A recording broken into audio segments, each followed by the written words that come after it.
con amore. L'amore è il diffuso profumo della nostra vita. Questo sentimento meraviglioso è inebriante aria fresca d'autunno dopo calde giornate d'estate. L'abbraccio di due amanti, il bacio fra due amici, la buonanotte ai nostri figli.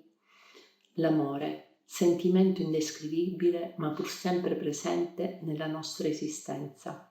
Unica ragione di vita che ci abbraccia e ci affascina per la sua travolgente forza appassionata. Abbracciamo la vita con amore, con stordimento, inebriandoci fervidamente della sua presenza.